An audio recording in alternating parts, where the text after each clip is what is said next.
بسم اللہ الرحمن الرحیم۔ عزیز طلبہ، السلام علیکم ورحمۃ اللہ وبرکاتہ۔ سبق سیرت محمدی صلی اللہ علیہ وسلم کی جامعیت کی تدریس کا سلسلہ جاری ہے۔ سبق کی بلند خوانی مکمل ہوئی، جس میں آپ صلی اللہ علیہ وسلم کی زندگی اور آپ صلی اللہ علیہ وسلم کی سیرت کو مختصراً لیکن بڑے جامع انداز میں سید سلیمان ندوی رحمۃ اللہ علیہ نے قلم بند کیا۔ اگر سبق کا مرکزی خیال سمجھنے کی کوشش کریں تو ہم کہہ سکتے ہیں کہ حضور صلی اللہ علیہ وسلم انسان کامل ہیں، یعنی انسانوں میں اگر سب سے کامل انسان کا وہ پوچھا جائے تو آپ صلی اللہ علیہ وسلم کے علاوہ کوئی اور انسان ہمیں کامل نہیں ملتا۔ اور رہتی دنیا تک، یعنی جب تک دنیا قائم ہے، آپ صلی اللہ علیہ وسلم کی ہستی مینارہ نور رہے گی۔ انسانی زندگی کے جس گوشے کی خصوصیات زیر بحث آئیں گی، ان میں حضور اکرم صلی اللہ علیہ وسلم کا حوالہ اہم ترین ہوگا۔ سرکار رسالت صلی اللہ علیہ وسلم کی حیات طیبہ کا ایک ایک دن اور آپ صلی اللہ علیہ وسلم کے اخلاق کا ہر ہر پہلو تمام انسانوں کے لیے واجب تعظیم اور لائق تقلید ہے۔ خداوند کریم نے قرآن کریم میں ارشاد فرمایا کہ حضور صلی اللہ علیہ وسلم کی پیروی کرو، صلی اللہ علیہ وسلم کی اتباع کرو۔ اس کا مرکز خیال کہہ سکتے ہیں۔ سبق پورا پڑھا جا چکا ہے، خلاصے کو اس سے مختصر کر کے لکھا جا سکتا ہے۔ جو کچھ ہم نے پڑھا اس کو مختصراً خلاصے کی اگر بات کریں تو ہم اس کو اس طرح بیان کریں کہ ہر مذہب کی تعلیم یہی ہے کہ خدا سے محبت کرنے کے لیے اس مذہب پر عمل کرو جو اس کے پیغمبر کے ذریعے نازل کیا گیا ہے۔ لیکن اسلام نے اپنے پیغمبر کی شکل میں دنیا والوں کے لیے عقائد، انسانیت اور اخلاق کا ایک مجسمہ دنیا والوں کے سامنے رکھ دیا۔ قرآن کے ذریعے اللہ تعالیٰ کے احکامات دیے گئے اور حضور اکرم صلی اللہ علیہ وسلم کی صورت میں خدا کے حکم کا ایک نمونہ پیش کر دیا گیا۔ دنیا میں ہر قسم اور ہر عادت کے انسان ہوتے ہیں، جن کی مختلف عادتیں، طور طریق اور انداز گفتگو ہوتا ہے۔ ایسے لوگوں کی رہنمائی کے لیے اپنے ہی جیسے لوگوں کی ضرورت ہوتی ہے، لیکن اسلام نے حضور اکرم صلی اللہ علیہ وسلم کی صورت میں انسانیت کا جو روپ دنیا والوں کے سامنے پیش کیا، اس میں ہر انسان کے لیے ہدایت اور رہنمائی پائی جاتی ہے۔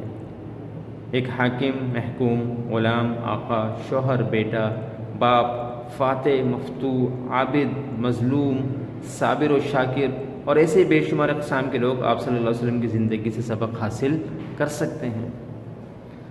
حضور اکرم صلی اللہ علیہ وسلم کا اخلاق و کردار بے مثال تھا، اور آپ صلی اللہ علیہ وسلم نے کبھی اخلاق کا دامن ہاتھ سے نہ جانے دیا۔ آپ صلی اللہ علیہ وسلم غنی بھی رہے اور کبھی اس پہ ناز نہ کیا۔ آپ صلی اللہ علیہ وسلم مدینے کے حکمران تھے، مگر خود کو کبھی رعایا سے برتر نہ سمجھا۔ بدر میں فتح مند ہو کر غرور نہ کیا اور احد میں شکست کھا کر پس ہمتی کا مظاہرہ نہ کیا۔ ایک شوہر کی حیثیت سے مہربان تھے اور ایک باپ کے روپ میں شفقت پدری کا پیکر نذیر نظر آتے ہیں۔ صفہ میں اگر استاد رہے تو معراج کے موقع پر حضرت عیسیٰ علیہ السلام کے روبرو ادب سے بیٹھے۔ آپ صلی اللہ علیہ وسلم بے مثال اور دیانتدار کاروباری تھے۔ آپ صلی اللہ علیہ وسلم نے یتیم ہو کر بھی بہت بڑا مرتبہ پایا۔ شوہر کی حیثیت سے آپ صلی اللہ علیہ وسلم نے ازواج مطہرات کو کوئی شکایت کا موقع نہ دیا۔ آپ صلی اللہ علیہ وسلم کے وفود و درگزر کا یہ حال تھا کہ فتح مکہ کے بعد اپنے بدترین اور جانی دشمنوں کو بھی معاف کر دیا۔ یہ خاص وصف نبی صلی اللہ علیہ وسلم تھا۔ اسی لیے تو جب مکہ میں آپ صلی اللہ علیہ وسلم کا لشکر فاتحانہ داخل ہوا تو ابو سفیان نے آپ کے چچا حضرت عباس رضی اللہ عنہ سے کہا کہ تمہارا بھتیجا تو بڑا بادشاہ بن گیا۔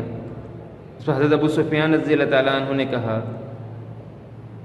یہ بادشاہ نہیں، حضرت عباس نے کہا، معاف کیجیے گا، اس پر حضرت عباس نے کہا کہ یہ بادشاہی نہیں، نبوت ہے۔ حاتم طائی کے فرزند عدی اس لیے مشرف با اسلام ہو گئے کہ آپ صلی اللہ علیہ وسلم نے ان کے سامنے ایک لونڈی سے کہا کہ میں تمہاری بات سن سکتا ہوں۔ حضور اکرم صلی اللہ علیہ وسلم کے صحابہ کرام ہر علاقے، ہر قوم کے لوگ شامل تھے اور ان سب میں اخوت و محبت کی فضا قائم تھی۔ حضور اکرم صلی اللہ علیہ وسلم کی عظیم ہستی تمام انسانوں کے لیے لائق تقلید ہے۔ اس لیے آپ صلی اللہ علیہ وسلم کو برملا انسان کامل قرار دیا جا سکتا ہے۔ ہر عابد و زاہد دنیا میں اپنے فرائض سر انجام دینے والا ہے، بے کس و مجبور، مختار اور بااختیار، غریب اور امیر، استاد و طالب علم، سپہ سالار و سپاہی، غلام اور آقا، گویا ہر طبقے کا انسان آپ صلی اللہ علیہ وسلم کی پیروی کر کے دنیا میں فلاح اور آخرت میں نجات حاصل کر سکتا ہے۔ نیک راہ پر گامزن ہر انسان کے لیے آپ صلی اللہ علیہ وسلم کی زندگی بہترین نمونہ ہے۔ یہ سبق کا خلاصہ ہو سکتا ہے۔ بڑھتے ہیں اس کے مشقی سوال جواب کی طرف، دیکھتے ہیں کہ ان سوالات میں کیا پوچھا جا رہا ہے اور ان کا کیا جواب ہو سکتا ہے۔ پہلے بھی بتایا گیا کہ جو سوالات پوچھے جاتے ہیں ان کا تعلق جو ہم نے سبق پڑھا ہے اسی میں سے ہوتا ہے، بس ہمیں اسے اپنے انداز میں لکھنا اور جواب دینا آنا چاہیے۔ ہم ایک دفعہ اس پہ تھوڑا غور و فکر کر لیتے ہیں سوالات پہ۔ اگر پہلا سوال دیکھیں تو پہلا سوال ہے مشقی سوال کا کہ قرآن اور سنت سے کیا مراد ہے؟ تو اس کا جواب ہم اس طرح کہیں گے کہ قرآن سے مراد وہ کتاب جو ہے 23 برس کے طویل عرصے میں حضور اکرم صلی اللہ علیہ وسلم پر نازل ہوئی۔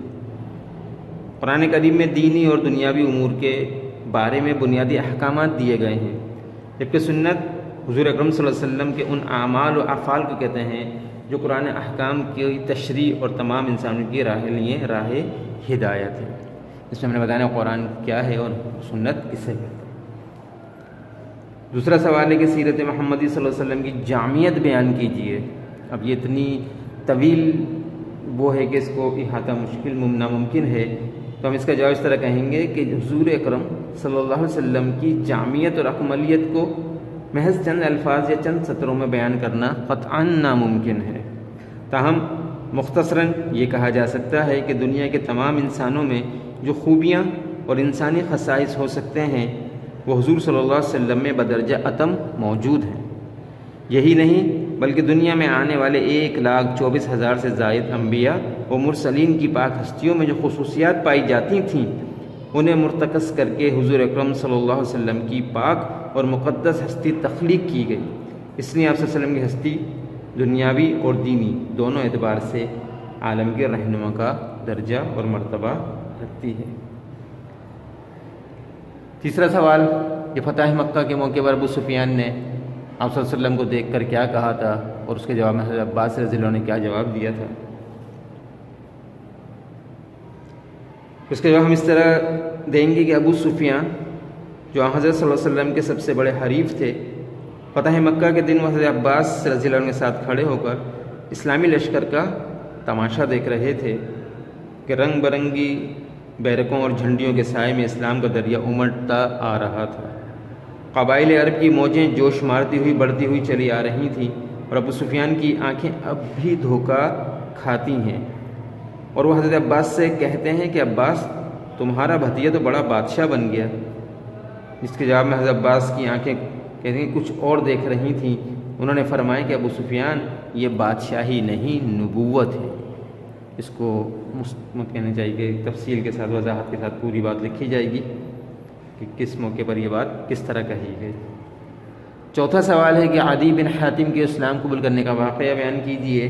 تو یہ بھی ہم نے سبق میں پڑھا تھا کہ عدی بن حاتم قبیلہ طے کے رئیس مشہور حاتم طائی کے فرزند تھے اور مذہباً عیسائی تھے۔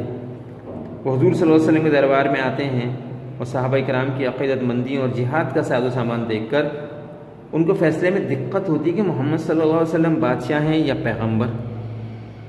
وہاں کی عقیدت مندی دیکھ کے صحابہ کرام کی اور جہادی سامان دیکھ کے اور وہ ساری صورتحال دیکھ کے وہ تھوڑا سا کہنا چاہیے کہ بندہ سمجھ نہیں پاتا کہ اصل کہ نبی سمجھوں یا میں ان کو بادشاہ سمجھوں۔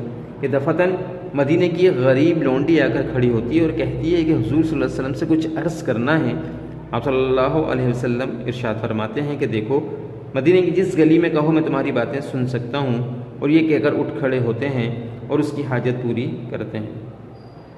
اس ظاہری جاہ و جلال کے پردے میں یہ عز و خاکساری، یہ تواضع دیکھ کر عدی کی آنکھوں کے سامنے سے پردہ اٹھ جاتا ہے اور وہ دل سے فیصلہ کر لیتے ہیں کہ یقیناً یہ پیغمبرانہ شان ہے، اور فوراً گلے سے سلیب اتارتے ہیں اور اسلام قبول کر لیتے ہیں۔ یہ سبق کے جو مشقی سوال تھے ان کے جوابات ہیں، اسی طرز پہ آپ اسی انداز میں ان جوابات کو لکھیں گے۔ جوابات بہت مختصر نہیں ہونے چاہیے، جتنی وضاحت میں نے آپ حضرات کو بتائی کم از کم اتنے بڑے جوابات ضرور لکھیں۔ 5واں سوال ہم دیکھیں، اگر کتاب میں کچھ واحد جمع الفاظ ملا کے دیے گئے ہیں، جو واحد ہے ان کی جمع اور جو جمع ہے ان کی واحد بتائیں۔ بورڈ پہ ہم نے واحد جمع علیحدہ علیحدہ کر کے لکھ دیے ہیں، اپنی کتاب میں اس کو دیکھ لیں۔ قبیلہ ہے، قبائل، خلق ہے، اخلاق، اور اگر خلق ہو تو خلائق، یہ دونوں الگ الگ چیزیں ہیں۔ خلق مخلوق سے ہے، خلائق یعنی مخلوقات، اور خلق جو ہے اخلاق ہے، اس میں زبر اور پیش کا فرق ہوتا ہے۔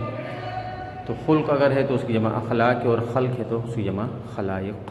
لشکر، لشکروں، جد، اجداد، صحابی، صحابہ، جنس، اجناس، صنف، اصناف، فرمان، فرامین۔ یہ کچھ واحد جمع تھی جو ہمیں مشقی سوال جواب میں ملتی ہیں۔ یہاں تک آج ہم اپنی تدریسی سلسلے کو ختم کرتے ہیں۔ ہم نے خلاصہ، مرکز خیال، سوال جواب، مشقی دیکھے۔ جو کام آپ کو بتایا گیا لکھنے کا وہ اپنے حصہ نثر میں اس کو لکھ لیں گے۔ اگلی ویڈیو میں انشاءاللہ نئی چیزوں کے ساتھ دوبارہ ملاقات ہوگی۔ جب تک کے لیے اجازت۔ السلام علیکم ورحمۃ اللہ وبرکاتہ۔